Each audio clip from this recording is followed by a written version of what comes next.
Assume that this is going to be something that generates quite a significant response. Here comes the president. Let's find out what the response is going to be. As long as I'm president of the United States, Iran will never be allowed to have a nuclear weapon. Good morning. I'm pleased to inform you the American people should be extremely grateful and happy. No Americans were harmed in last night's attack by the Iranian regime. We suffered no casualties. All of our soldiers are safe, and only minimal damage was sustained at our military bases. Our great American forces are prepared for anything. Iran appears to be standing down, which is a good thing for all parties concerned and a very good thing for the world.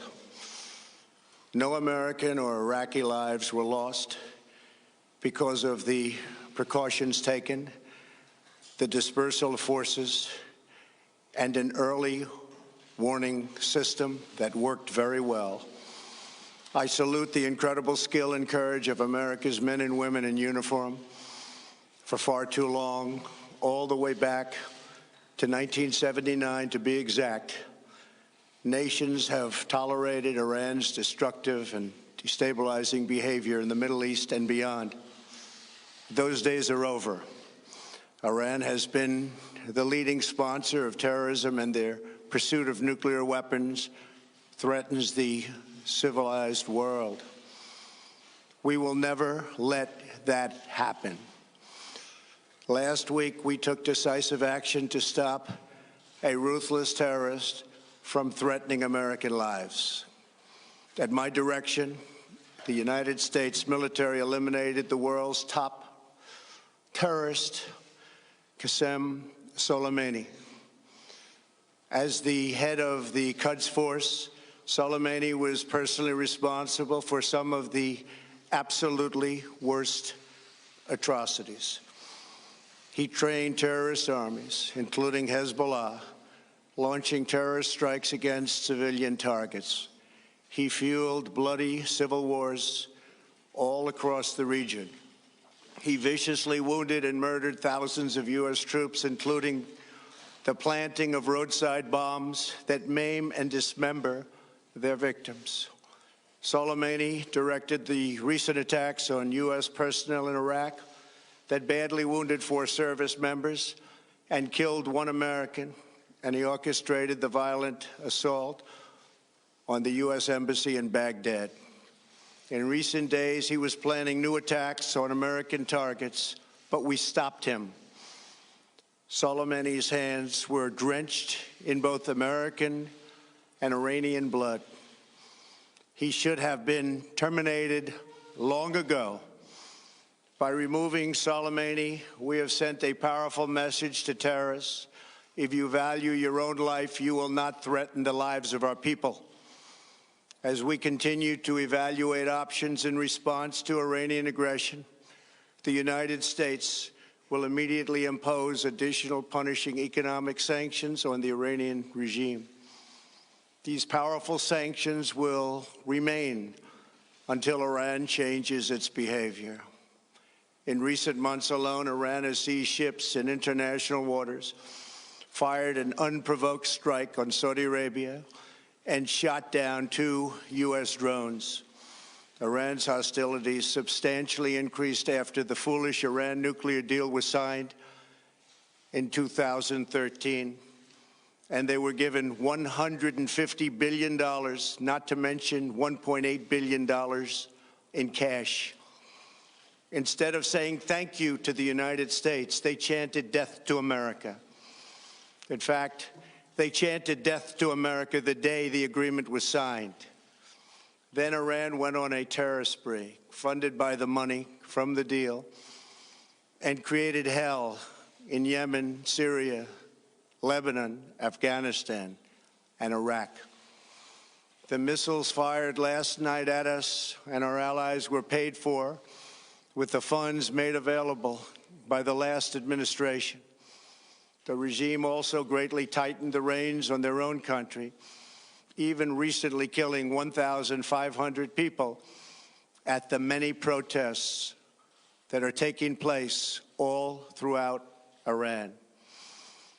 The very defective JCPOA expires shortly anyway and gives Iran a clear and quick path to nuclear breakout.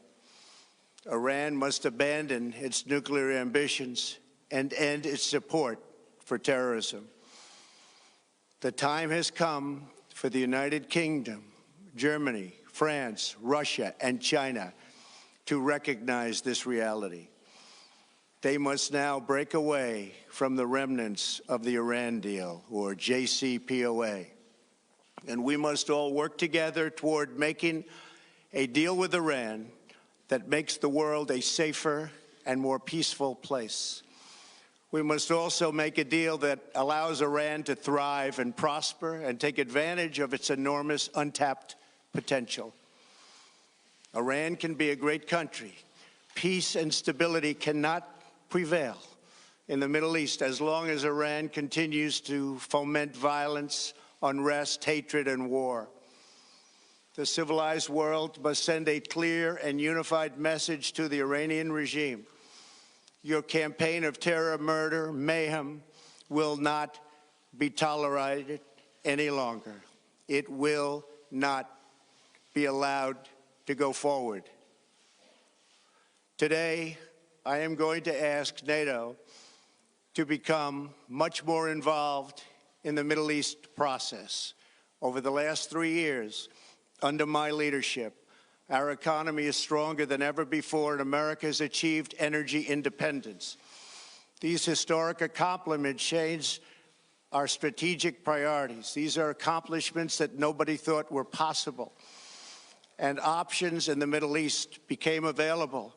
We are now the #1 producer of oil and natural gas anywhere in the world.